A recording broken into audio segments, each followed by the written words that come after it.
Instead, we have the opportunity to make a habit of empathy, to recognize ourselves in each other.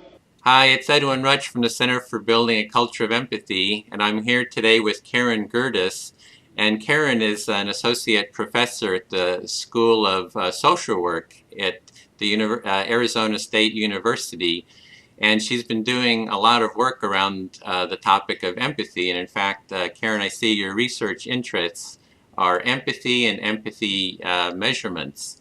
Would Yes. you like to do more of an introduction to say a little bit about yourself? Okay. Well, I've been at Arizona State about 16 years now, and on my last sabbatical in 2007, I started reading the social cognitive neuroscience literature on empathy, and I got real excited about the four neural networks that they had observed and identified. And I've been a social worker for too many years now.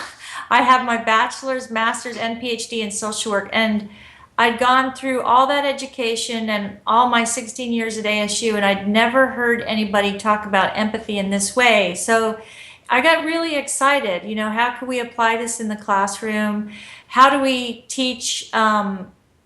How do we bring to a conscious awareness the affect sharing component and teach the three cognitive components: perspective taking, emotion regulation, and self-other awareness? And so it just sort of got me started on a new area of scholarship and thinking more about how to bring empathy and how to teach it and cultivate it in the classroom. So I'm really grateful to all those social cognitive neuroscientists that started this research, I guess accidentally, in the mid 90s, whenever they discovered that the monkey's neurons were firing just by watching someone pick up a peanut. So I'm grateful to them for all the work they've been doing, and I'm excited to try to make some applications to social work. Well, the way I wanted to kind of frame this discussion is I'm calling these interviews actually dialogues on how to build a culture of empathy. Mhm. So kind of frame, our talk on how can we actually do that? How can we create a culture of empathy? And I kind of found out about you by some of your articles that you wrote, and one of them was an article, this really great article I felt was Teaching Empathy, a Model Rooted in Social Cognitive Neuroscience and Social Justice.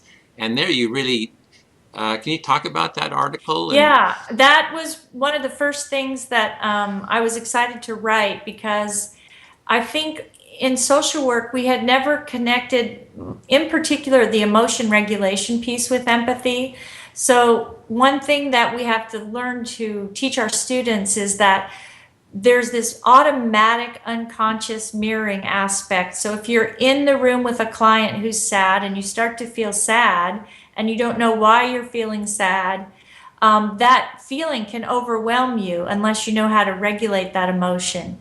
And the other piece, you need to understand that the mirroring, that sadness, happens automatically and unconsciously, but we can teach our students that this process does happen. And just by talking about it, we bring it more to a conscious awareness, so that now when they go in to be with a client and they're sitting with a client who's angry or frustrated or depressed, and if they start to feel those feelings, now they can say, oh, wait, I'm mirroring what the client's feeling.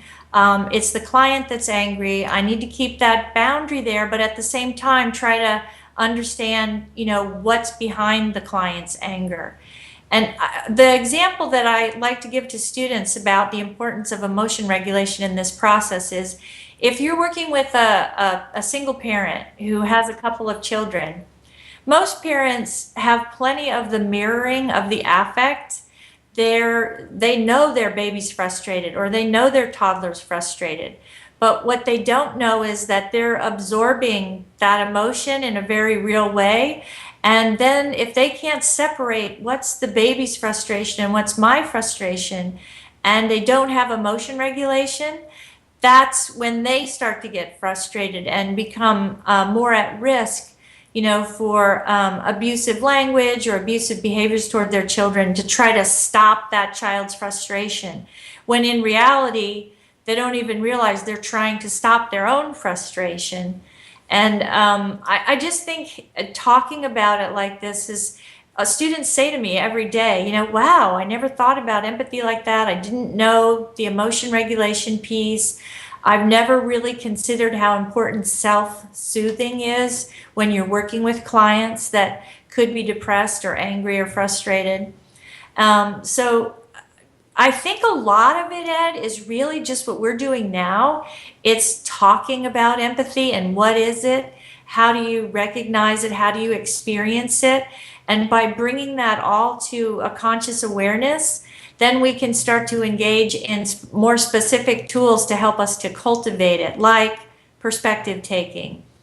For perspective taking to happen, you need to have information. You need to understand. Well, let's just use an example. Like in Arizona, immigration is a really hot button issue right now.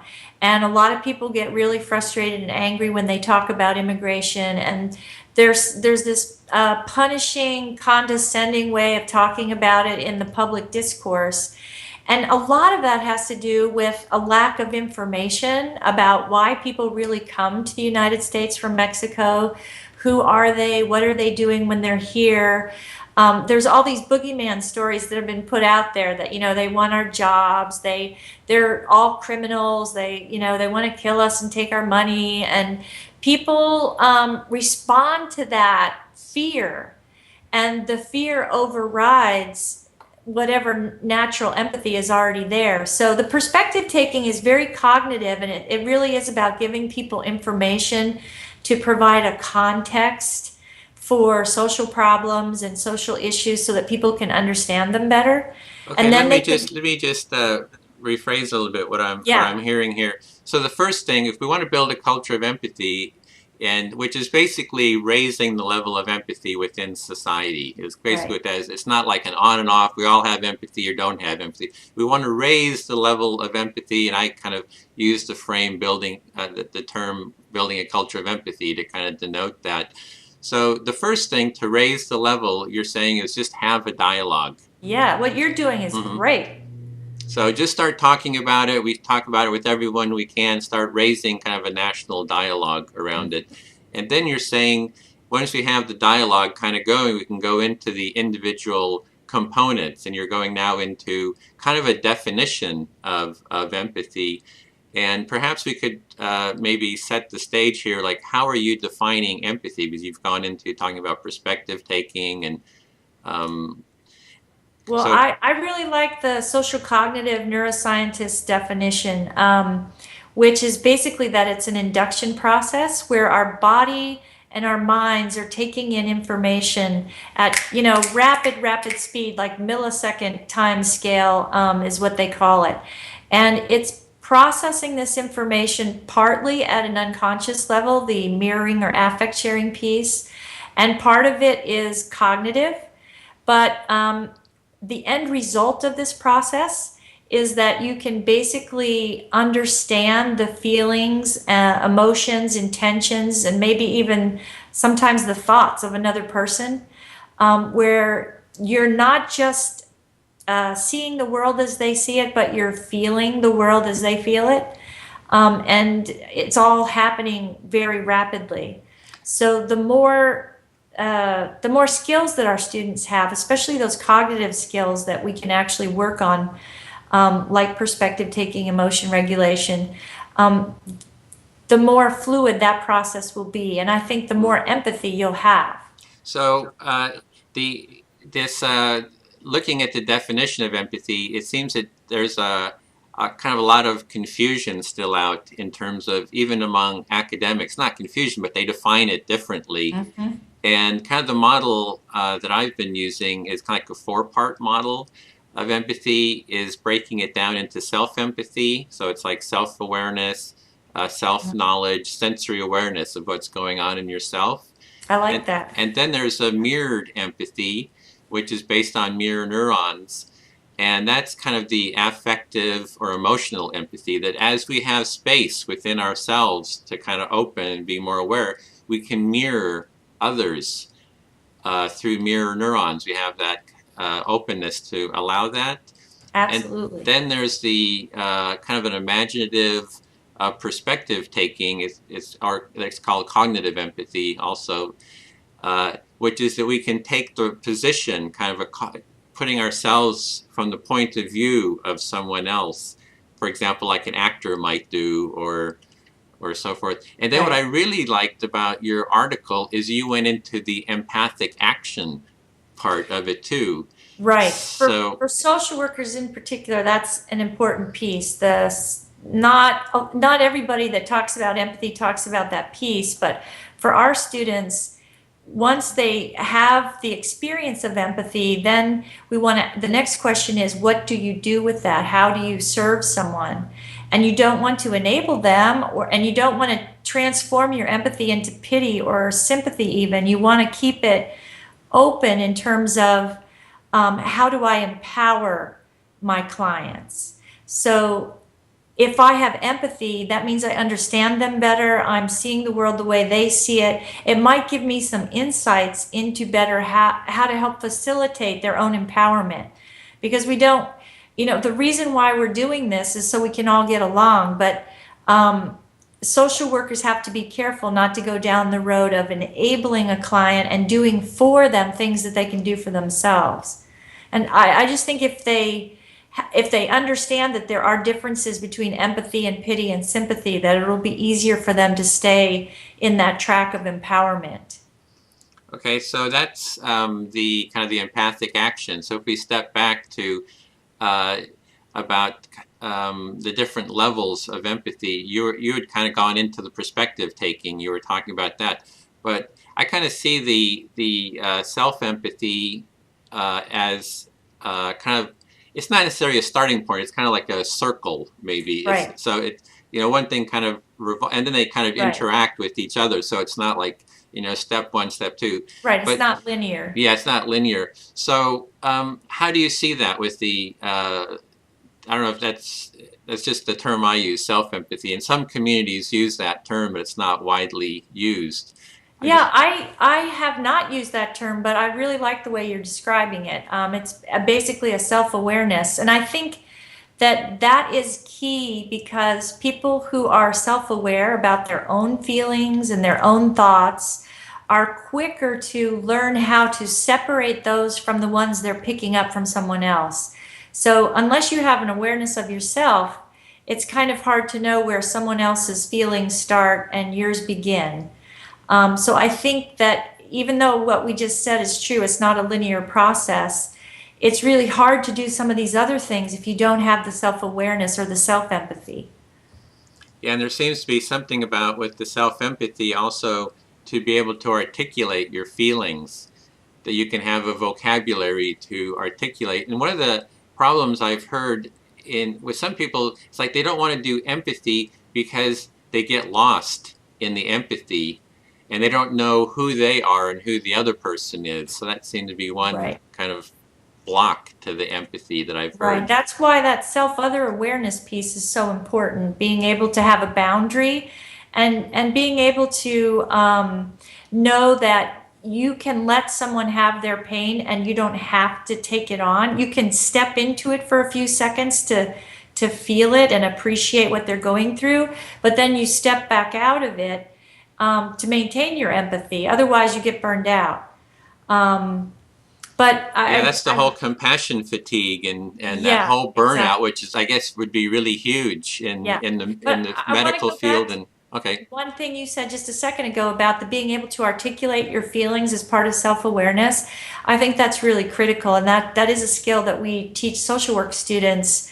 And I don't think it's a skill that most people have, because I'm not sure where they would get it from unless they had a role model or a parent who was already able to do that. So I think that's a really big piece that maybe we don't talk enough about, even at the elementary school level. How do we help kids to talk about how to identify and then articulate or talk about how they're feeling? Because that piece is really crucial too, for us to be able to communicate with each other and to benefit from the empathy that we feel for each other.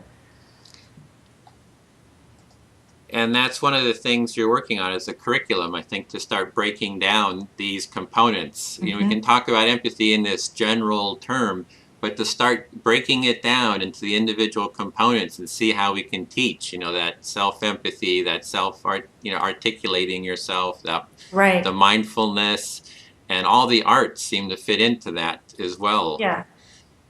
Absolutely. And after reading this research, I mean, I was always a believer that mindfulness practice was a positive thing, but I didn't understand how literally and amazingly it changes one's brain and how critical that piece is to the emotion regulation. And a lot of kids don't have, in addition to maybe not being able to articulate their feelings, they don't necessarily have self-soothing behaviors. And mindfulness can help them learn how to soothe themselves, how to manage the emotions that they're experiencing. And I was a little blown away, I guess, that we haven't incorporated that more into our K through 12 school system. And I think some people still see it as woo-woo or new age or something, but the amount of science and research that we now have backing up how useful that is to us, it was really astonishing to me, and something I wasn't really fully aware of until I started reading all this literature. Yeah, and those are the things that seem to be cut in school, the arts, those Yeah. type of programs that kind of get students That kind help of... kids to soothe and to figure out what calms them down, what helps them to focus, the fun things that help them to do that in school.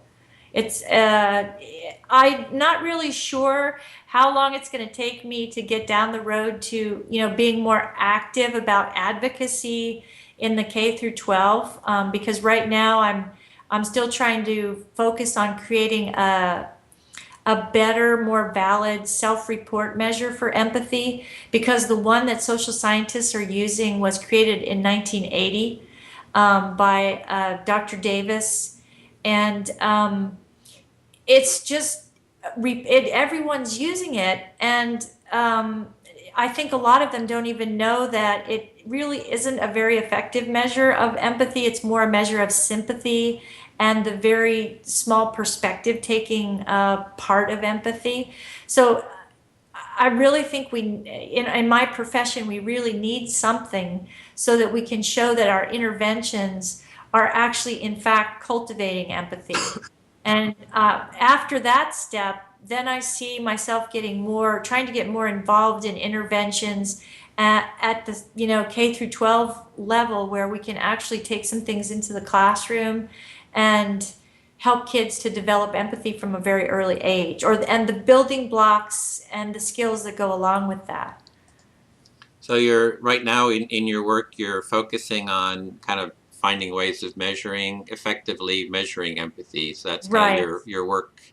I've created, with some colleagues at Arizona State University, Dr. Elizabeth Siegel, and a couple of our PhD students, and another colleague of mine, Dr. Cynthia Leitz, we've created something called the Empathy Assessment Index.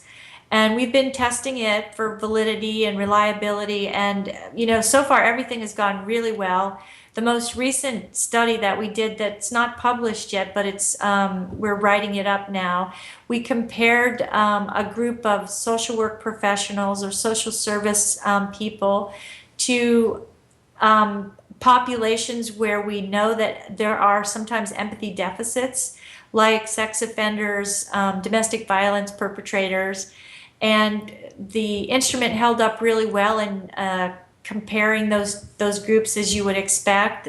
One was low and one was high, and that is what we expected and what we found. So in addition to some of the other things that we've done with university students, I think that our index is really looking solid, and like it could be something that could be used by others, especially in the social sciences, and perhaps replace this interpersonal reactivity index that's been used since 1980, because I think our index is informed by the most recent social cognitive neuroscience, and that kind of gives us a leg up.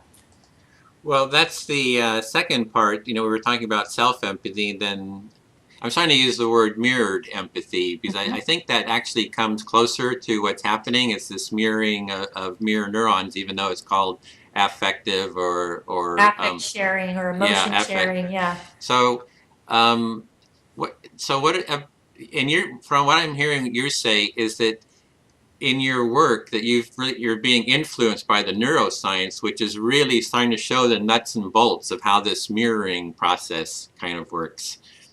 Right. I attribute all the ideas that we've had in terms of applications to social work education and social work practice and social work research to their very coherent and observable idea that there are these neural networks in our brains that help us to experience empathy, and we need to be sure that all four of them are firing and engaged and healthy. So just like any other muscle, if you can make that comparison, we need to work those networks and build them, cultivate them, and we do that by helping people to have experiences that teach them how to regulate their emotions, that teach them how to take someone else's perspective, that help them to identify self-other boundaries so that we can not take on too much and go into distress when we're experiencing empathy.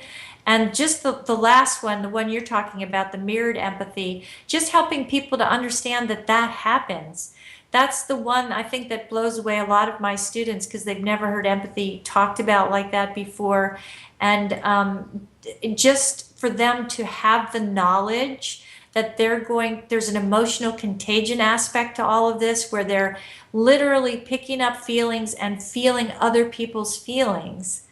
It helps them to better separate when they need to. Otherwise, they kind of just wonder why they're feeling sad instead of understanding that they picked that up from the client or whoever they were talking to. It's really fascinating. It's been a lot of fun, and I'm really grateful there's people out there like you who are trying to talk about it in a way that a lot of people can understand to have a larger impact, and thinking about, what does this mean for us as a society, as a culture? How does this change our education system, or how should it change how we educate children, and all the way up from there. So I think you're doing a lot of good stuff. Oh, thank you for saying that. And also with your work, I think is really getting into help creating a framework for this for the curriculum. As I understand it, you're working on a curriculum. You're saying that you're doing research on assessment, right? And then you wanting to get into the next phase would actually be to get more curriculum heavy, and it'll probably be working with social work students first. And using mindfulness techniques and other techniques that we know can help develop some of these cognitive skills. And if that works, then being able to figure out how do we make that more age appropriate to bring it to other age groups, particularly children in K through 12. So we have a lot of ideas about the curriculum, but we haven't, other than the one article that we wrote, where we laid out some ideas. We haven't gotten any more formal with that yet, but it definitely will be the next step. So hopefully, we're actually trying to get some grants to help us to do that.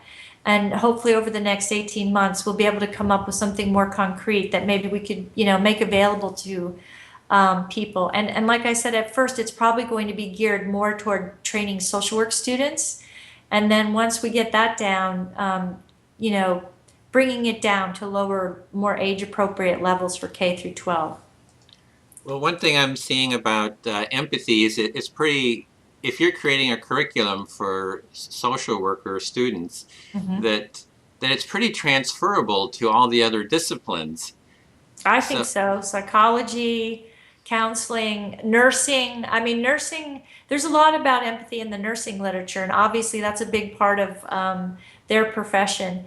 And there's protective factors that need to be built in. And that's why the mindfulness piece is actually, to me, so critical, because it's a protective factor against compassion fatigue and burnout. And nurses and social workers are very susceptible to that because they are highly sensitive. They do mirror other people's feelings quite well. And some of them are more aware of it when it's happening, and some still aren't. Some still don't understand. They're picking up on other people's emotions. But we need to protect people so that they can go in there and do this work and not get overwhelmed by it, and be able to have a sustainable career, and not 2, 3, 4 years into it, feel like, wow, I can't do this anymore. I'm too overwhelmed by all the emotions that I'm experiencing on a daily basis. Well, one thing I'm seeing is the need for a culture of empathy. It's like if you see social workers coming into a conflicted situation, that they can be there to help, and maybe they can get kind of burned out by, hopelessness or whatever. But it seems like there's a different approach of saying I'm here to offer empathy, but we want to create a culture of empathy. So if you're going into a family that's having conflicts, it seems like we also almost need like a program for empathy within the family. Absolutely. Yeah. We need the skills that you're talking about that would be transferable. Once the social work students have them, then they have their tool bag every time they go to work with a family. They can help each other to understand why once one person in the family gets frustrated and angry, everybody goes into that dark place right along with them, and how to stop that from happening. Also, how to just talk to each other differently, because they're to be able to learn how to take the other person's perspective from a cognitive viewpoint. So yeah, what you're saying is absolutely right. It's kind of like that, the domino effect, I guess, where it spreads. And the more people that have these skills, the more people experience it, the more that it's modeled everywhere in our lives, in home, at school, in the workplace, the more we'll have this culture of empathy that you're talking about. Well, one thing a project that we started was, we call it the Free Empathy Curriculum Project. So it's to create a curriculum online and to bring in, there's so many videos and components to showing about empathy, and to start bringing all that together into a coherent, organized curriculum. And so perhaps around this, we could have some more Skype group calls if there's other teachers and people working on this, to actually, as we're exploring how to create a curriculum, excuse me, to actually, record those calls and those discussions. Yeah, I think that's a great idea. I would love to see that. And then, I can, on my end, try to help disseminate that through, the social media that I have access to, and also our school's website, just to get the conversation spreading. Yeah, that seems to be the number one, is how do we bring, this conversation into the national dialogue, Right. to make it something that, these different programs, Fox News and MSNBC and, Right. CNN, so they're talking about it, and it's informed maybe by science. And yeah, I think that's a really good point, because, we have heard a little bit, we've heard some usage of the word empathy since Obama was elected, because he used it. And I have heard some comments about different candidates who have an empathy gap. But there's no explanation that goes along when they use the word.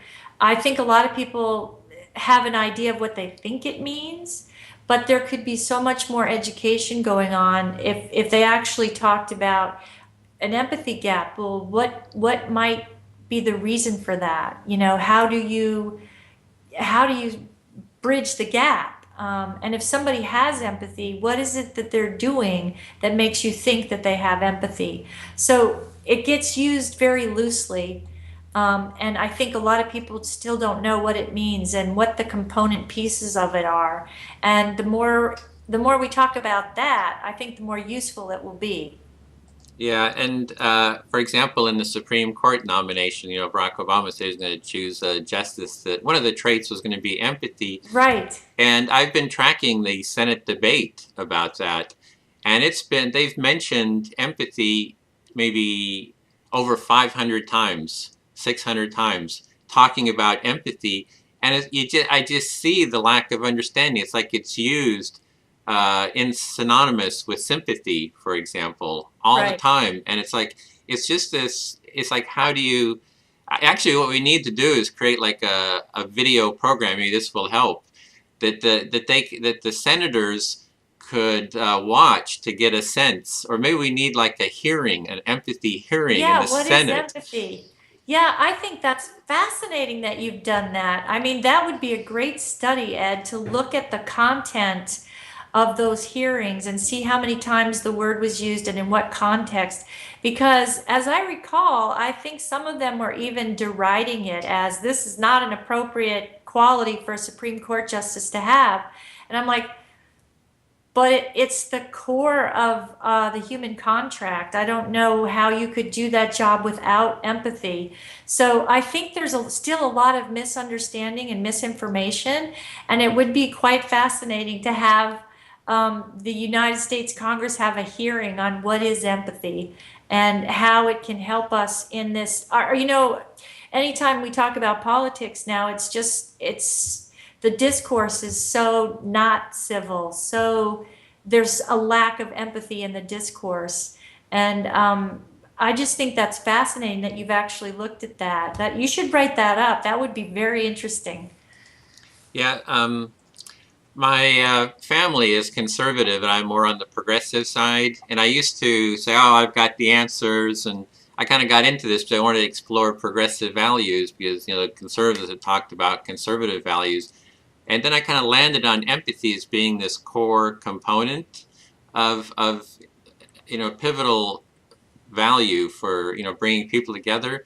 And the more and more I get into it, the farther I get away from both conservative and progressive views, because I'm seeing this fight. It's just noise. Yeah, and it's like we need empathy. I mean, the only solution that I see for that conflict is empathy for people to, sit down and learn about each other's values and stories. Well, I think we need to change the focus of their conversation, because as I look at politics today, it's two parties talking past each other all the time, and they're trying to win debate points or something. But the focus is not on the people that need assistance or our country that needs to figure out how to solve these huge, massive problems. And the only way we'll get to that is if we can stop this debate habit that they have and actually start to focus on the problem and the challenge and talk, from a values place, because that's where everybody comes from in these discussions, but where we listen and try to understand each other. It's just, we're so far away from that. It's frustrating. Yeah, the more I look into it, the scarier and more bleak it looks. It's like, I see the answer that we need to bring conservatives and progressives and liberals and Democrats, and say, Republicans. Here's a problem. How do we solve it? But it's more like we need the kind of that mirrored empathy to take place. Maybe through stories and I don't know. It's like, I don't know how your work would your curriculum would have kind of affect that. Well, I think there's wow, we could really go off topic here. But, I'll just say that, how we define problems is usually how we decide what policies to tackle the problem. For example, just to give you an oversimplified thing of what I'm talking about, if we define poverty as a moral failing, then the policies that we create are to try to make people more moral instead of fixing a socioeconomic education health system that seems to be out of balance. So I think if we have empathy and we listen to each other, we can try to understand how different people are defining the same problem and maybe find some common ground in those definitions. Because like I said, right now, it's almost like each side just wants to be right. And they don't even care if the problem gets solved. They just want to make their point and be right. And so if we can get an empathic conversation going, I think it will lead us in directions where, we can really start to communicate better. And I think you're brilliant. The place to start is they should have a Senate or a House hearings on what is empathy and what's the science telling us. I think too many people think it's a woo-woo, touchy-feely kind of thing, and this is brain science. It's real stuff, and that might put it in a different context, making it easier for some people to talk about it. So since you're a social worker and working with poverty and social problems, so that's kind of really your focus. Mm-hmm. And could poverty be seen as like an empathy deficit? You know what I mean? It's like redefining empathy. I mean, redefining poverty and some of these social ills as a deficit of empathy within the communities. I've been to some of these demonstrations, for example, here in Oakland, and there's people from really poor areas, and they'll say nobody comes to talk to us, Right. and it's like the poverty and the environment is almost like the empathy is like drained out of it. Absolutely. I think because poverty's always been with us in a way, people tend to write it off, and they do kind of focus more on, well, they've made bad choices as an individual, and that's why they're in poverty. And unfortunately, a lot of people don't understand that if you're born into poverty and you live in a neighborhood that's isolated, economically isolated from opportunities for jobs, isolated even from grocery stores where you have to get on the bus to go to the grocery store, you have to buy your food at a gas station where it's more expensive. Too many people don't understand that there's a, sorry for the phone ringing. That's okay, it happens to me too. I forgot to turn that off. But people don't understand that the disadvantages, once you're born into that situation, you're going to go to a school that's not as high performing, that doesn't have the same resources that a school in a more well-off neighborhood would have. And so right from the beginning, there are so many things going against those kids. And then people will say, but look at this kid, he made it out of this situation. And that does happen, but it takes an enormous amount of resilience, and it takes an enormous amount of luck in some ways too. So there's a balance that we have to find between what are systemic problems that are keeping people in poverty, how is our socioeconomic system and our education and healthcare system set up so that it's difficult to get out of poverty. And what are the pieces where, okay, individuals sometimes do make bad choices, and they have to be accountable for that too. So social workers aren't saying that it's all society's fault, but we're trying to get people to look at the structures that we've created and how certain people are blocked from those resources and from fully realizing their potential. And how do we make that system more fair?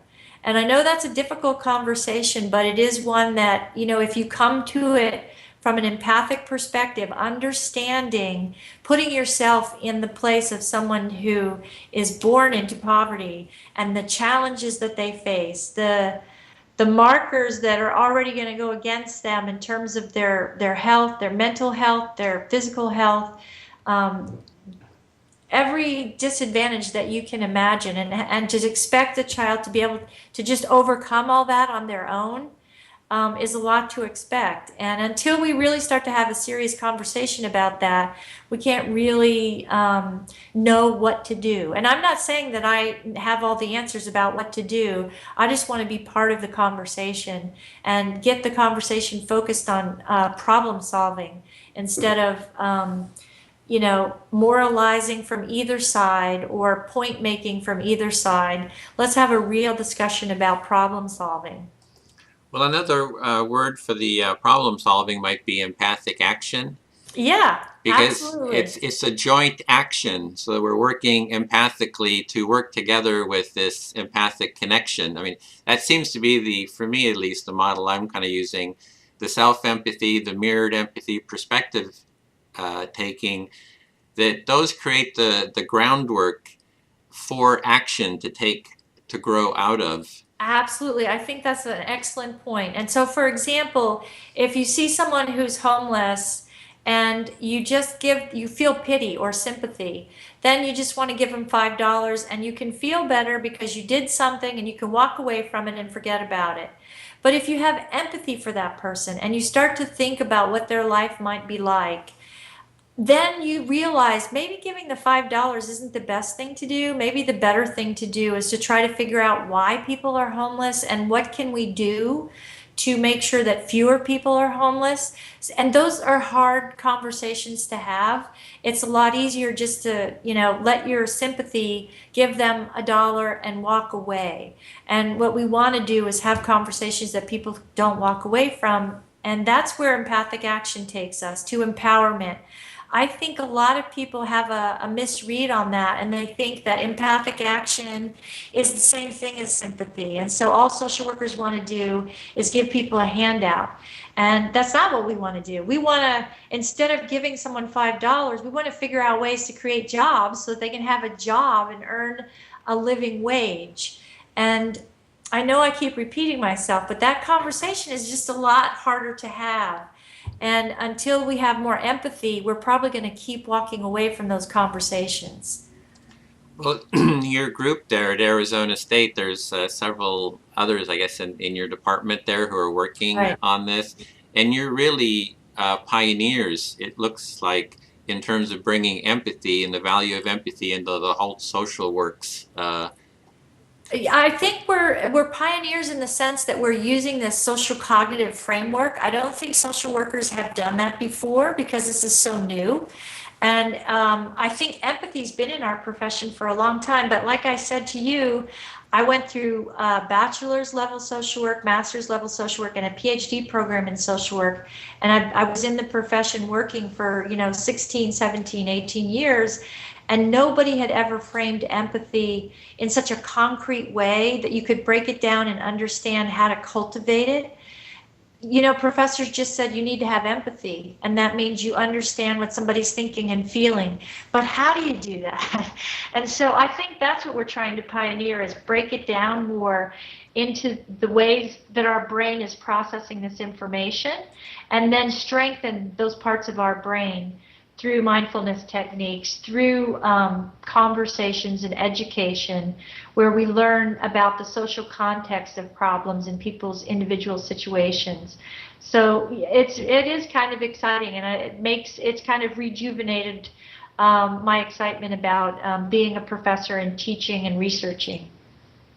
Oh, great. Well, I'm really grateful for all the work you're doing there, and our connection has gotten a little I'm not quite sure what's happening. Yeah. So we might bring it to a close. Is there any final other thoughts you feel should be covered? No, just that I love your ideas of, having these conversations, because it's where we start, and getting as many people to talk about it as we can, and to be informed about what empathy really is. And so I'm looking forward to collaborating with you in the future. See the world through other people's eyes. Now, empathy is a quality of character that can change the world.